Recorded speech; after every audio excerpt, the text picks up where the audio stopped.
fronts a tremendous band, New Duke, an 8-piece ensemble, and they're getting ready to hit some very important dates in our local area, and we're going to find all about that. Let's welcome once again to WVOF in the Upper Room with Joe Kelley, Mr. Brian Torff. How are you, Brian? I'm doing great, thanks, Joe. Nice to be back with you.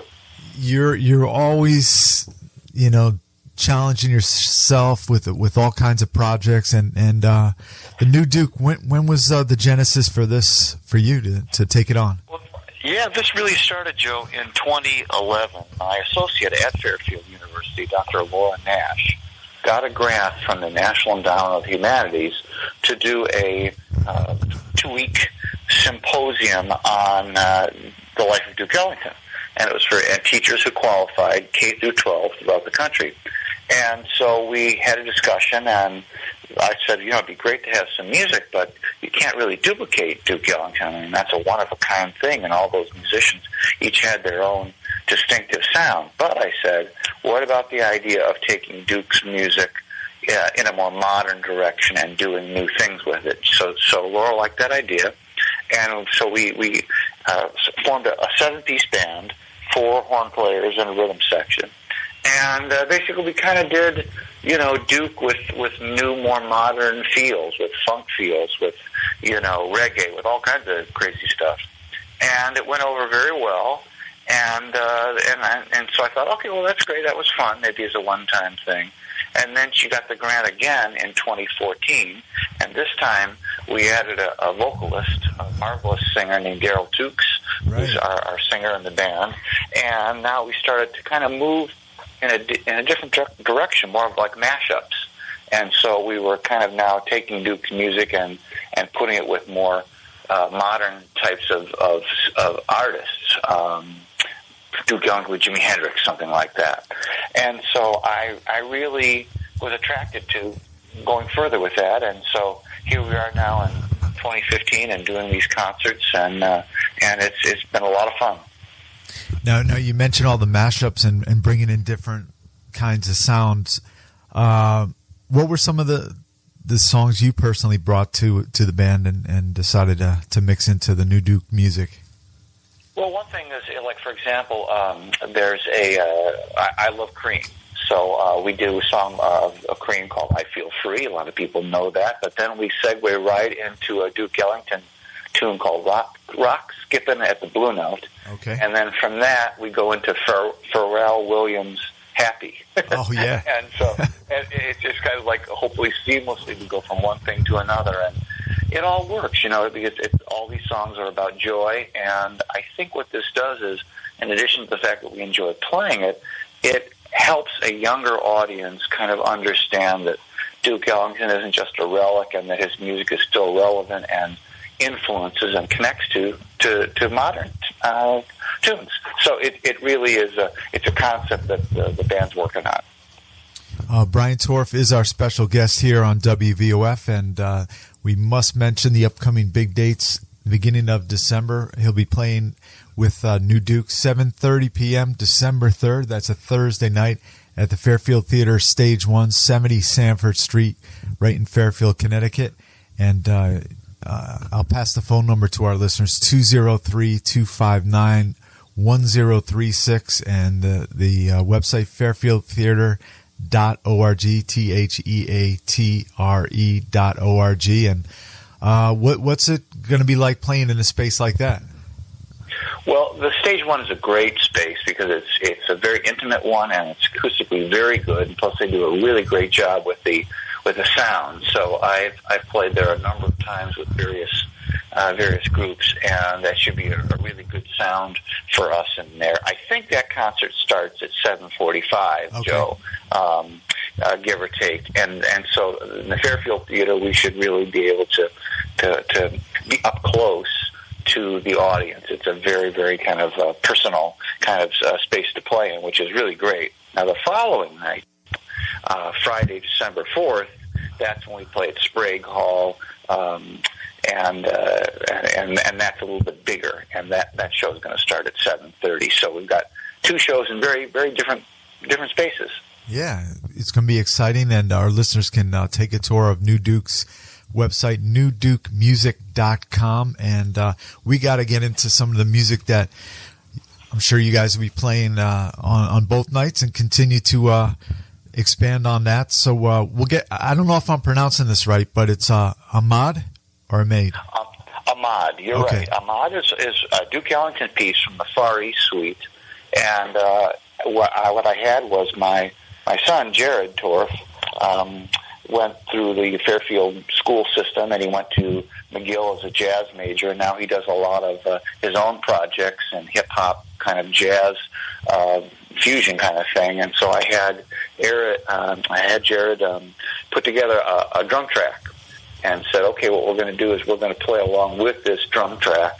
So we're really trying, I think we're more than a jazz band, I think, Joe. It's really, I don't know if jazz rock is the right term, but what we're really trying to do is sort of take a music that is jazz influenced, but kind of pull it into a different direction. So that's what Ahmad tries to do, yeah. Yeah, so let's give a listen to it.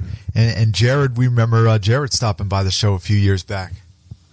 That's right. Yeah. That's right. He's doing some great stuff up there in Montreal. He still lives in Montreal, but I know he was just down in New York City doing some shows and really starting to get a focus on his own vision, his own style. So that's exciting to see. All right, this is New Duke, Ahmad, featuring Brian Torff, of course, on bass, and a great ensemble. We'll talk more about the band and upcoming music from New Duke. This first is Ahmad right here on... All right, that is Ahmad from New Duke and Brian Torff, the band leader, and exciting new music from Brian's latest project, and they'll be performing in Fairfield December 3rd at Fairfield Theater Stage 1 the following night. Yale University's Ellington Series at Sprague Hall at 470 College Street in New Haven, Connecticut. If you don't want to drive, both places accessible by train, so you can get out there and see some great music. You've got a killing band, and one of the horn players, Jamie Finnegan, actually, I was thinking back when I saw Jamie's part of the band, he played with Renard Bossier's band on keyboards in our studio right on my show. So oh wow, okay. Yeah. Well, he's just a multi-talented musician. They really all are. So I really kind of like to just talk about some of the guys and all the guys in the band, because the level of musicianship is just amazingly high. First of all, let's start with Jamie. He plays trumpet and flugelhorn, but as you mentioned, he's also an excellent keyboard player. And then we have Rick Sadlon, who plays alto sax and flute, and then John Fumasoli, who is an adjunct professor at Fairfield University on trombone.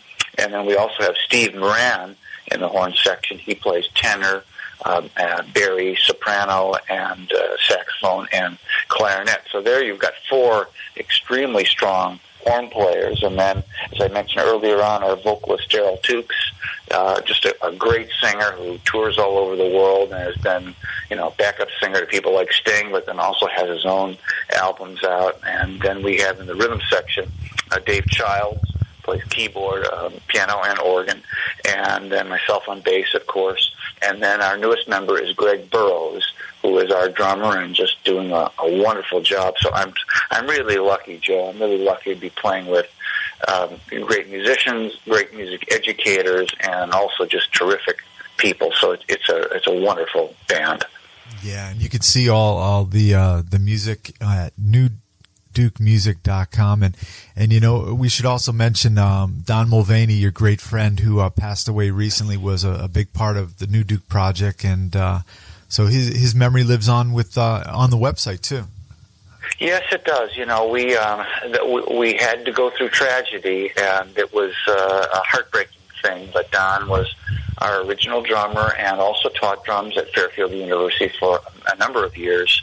And he died in a terrible car accident. So did his wife and his daughter in August, and then he died in September. And we really, I guess this is something you don't think you're going to go through in life, but when you do, you have to sort of reconvene, as we did, and we basically said, well, we're going to keep playing this music in Don's honor, and we're going to keep trying to move it ahead, because I know that's what he would have wanted. So he's definitely in our hearts.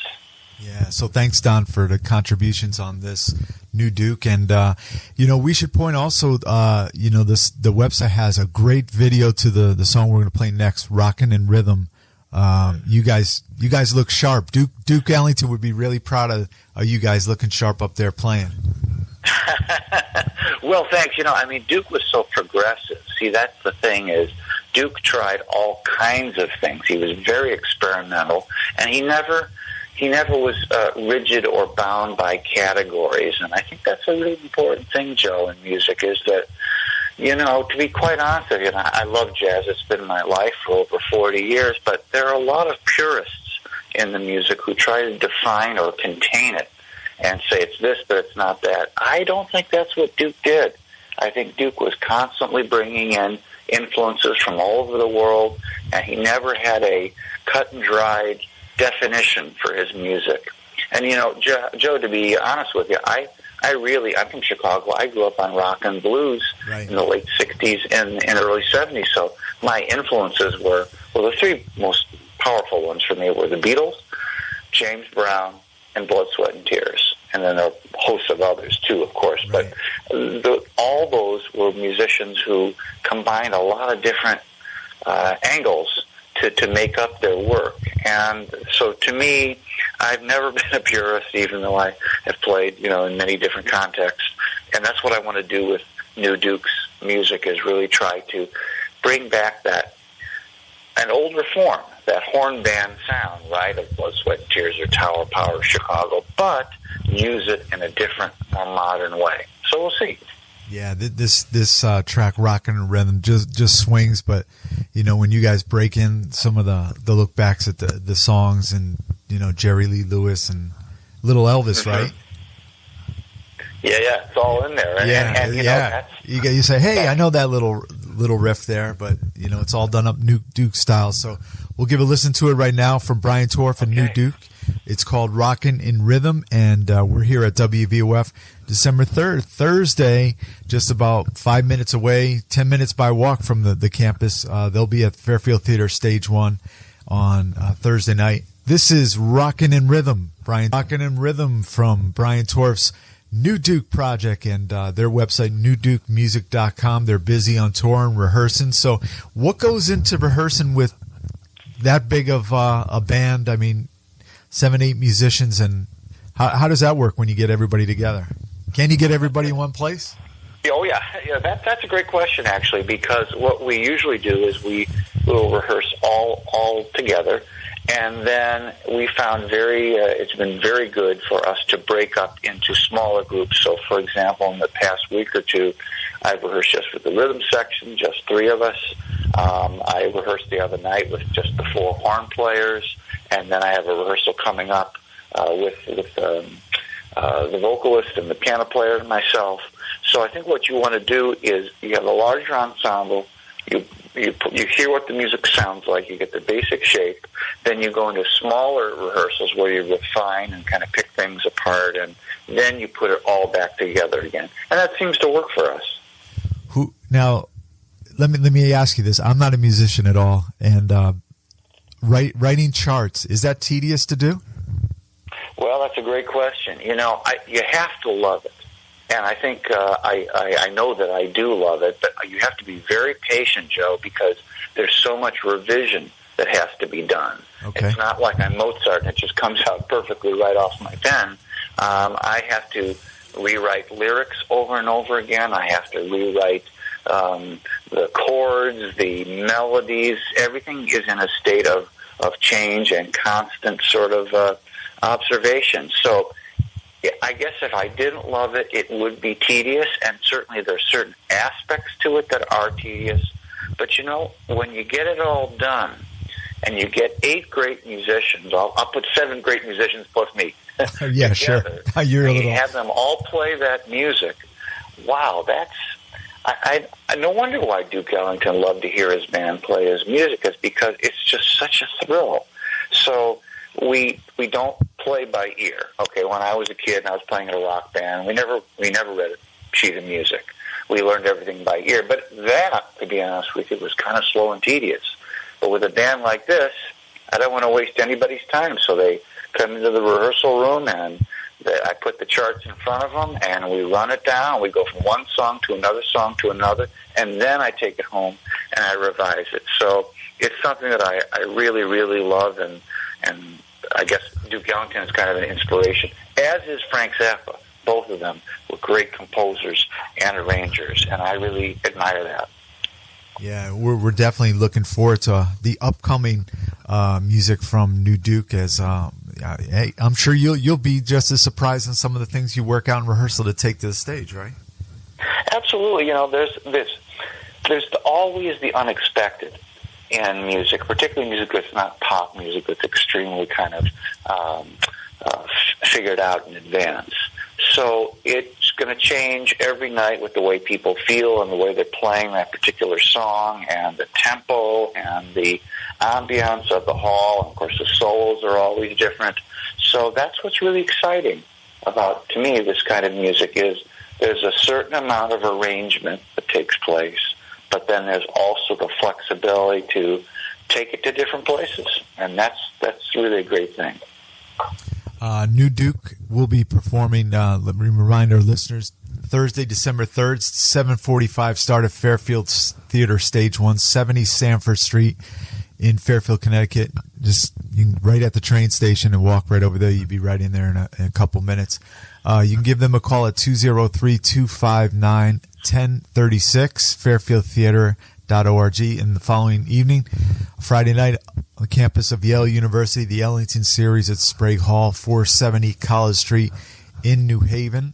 And, I wanted to talk about the book that you wrote last time you were on sabbatical, I believe, right? Yes, yeah. Yes. Mm-hmm. And it was such a great, telling your story, growing up and getting into music and where it took you and everything. And something that really hit me was when you talked about the music industry and, where it's going and the challenges that it presents. And you were so on point. You wrote the book, about 5 years ago? I think it came out in 2010. I had a sabbatical in 29. It came out in 2010. Oh, yeah. Sorry. Yeah. 2008. Oh, 2008. I was writing, and I think it came out late 2009, 2010. And I was just trying to kind of say, well, I've been in this business a long time, and this is what it's starting to look like now. Yeah. Wow. Has it, you were pretty accurate on what a lot of the things happened with the digital, and, have you seen it getting even tougher for musicians to make a living? It really has, Joe, and that's what's kind of disconcerting about all this is the fact that we're now going from, although there is a resurgence of vinyl, which I think is really kind of exciting, but it's relatively small compared to the industry. But of course, we're seeing CDs go away now, right. And now and then we had singles for a while. Now even singles are not really selling as well as they did, and now streaming seems to be the thing. And I know that I'm older now, and so I know that my vision of things is from an older person's perspective. I'm not 21. I don't see it the way a 21-year-old does.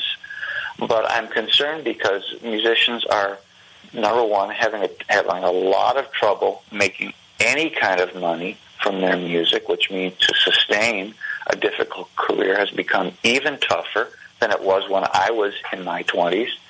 So that's a concern. Venues are suffering under the fact that there's just, how can I put this? There's just less available music that's creative on the radio. Now, you're an exception. Certain stations are an exception, but we don't have enough of those. Right. And so I'm seeing the business get tighter instead of opening up more. And I hope that's just a transition, Joe. I hope that will change. It is cyclical, and things do seem to change. And I really do believe, I'm an optimist, and I really do believe that we'll always have pop music, and we'll always have the factory that makes that, and that's fine. But I really sincerely believe that there's an audience out there that wants to hear great music played at a high level by great musicians, and that's what we are trying to do with this band. He's an educator, an innovator, and a great guy, and always challenging himself. He works with musicians who have been in the business as long as he has, and he works with, teenagers and up-and-coming musicians in different projects. So you're to be commended for that. Well, thank you. I love working with my students at Fairfield U and even younger because they come in with an energy and a lot of curiosity, and I want to learn from them. And I usually say that in every class. When I start a new class, I'll say, I'm here to learn from you just as you're here to learn from me in this subject. So I really think it's important. And when people age, sometimes they tend to get very set in their ways. I don't want that to happen. I want to make sure that I'm always growing and checking things out and trying to adapt whatever my art's going to be. And people can once again check out New Duke, Brian Torff's band, December 3rd, Thursday, 7:45 at the Fairfield Theater, Stage 1 in Fairfield, Connecticut, followed up by a great performance at Yale University's Ellington Series at Sprague Hall, 470 College Street in downtown New Haven, the campus of Yale, on Friday, December 4th. So newdukemusic.com. And before we get into a couple tracks, what have you been doing on your sabbatical besides working on the New Duke music? Well, I just decided to write another book, Joe, and so I thought, well, okay, I wrote a book about my life. I got that done, so now I want to write a book about what I've discovered as a teacher the last 25 or more years. Okay. So the book is going to be called Between the Beats, and it's a book of really essays on music, and I mean everything from rock and MTV and punk. To Miles Davis and Duke Ellington, and a lot of it is trying to connect social, political issues to music. So I've got a chapter or two on the 60s, and I talk about some of the music of that time and then what the issues were that reflected those songs. So it's going to be hopefully something that I can use in my classroom, because I see a lot of great books, Joe, on music. Right. And, of course, there are many important books on American history. Mm-hmm. I guess I'm trying to write a book that sort of bridges that. Yeah, we definitely look forward to that. As your previous book was, I read it straight through, and it was definitely kept my attention throughout. So, thank you. Yeah, but enjoyed the sabbatical, too, I'm sure. Yeah, well, I'm a worker. I'm a worker bee, so, I certainly enjoyed it. And, listen, I'll be glad in January to go back in the classroom, to be honest with you. I miss that, and I miss the whole interaction with the students. So it's been a great couple of months, and I know I won't have the book finished by January, I'll tell you that. So a book is a big project. Oh, yeah. But I think it's going to be something that I'm going to be able to what you do when you start getting to be in an older age like mine, as you start thinking about what can I contribute. Mm-hmm. I saw a Yo-Yo Ma interview a few weeks ago, and he put it beautifully. He said, no, I'm at the age where I'm trying to figure out what can I do to make things better, to contribute. And I thought, that's really beautiful. That's what I want to do, too. Yep, those are the words of Brian Torff, our great friend, and also he is the music director of New Duke, his new project. And thanks, Brian, so much. We're gonna go out with two, East St. Louis Toodaloo, right? Yeah, Toodaloo, yeah. And revisit working on a bass line, which is one of your own tracks throughout the years, and gets a new treatment here. So. Yes, well, Joe, thank you very much. Always wonderful talking with you, and best of luck in the future. All right, thanks, Brian. This is Brian Torff right here on WVOF.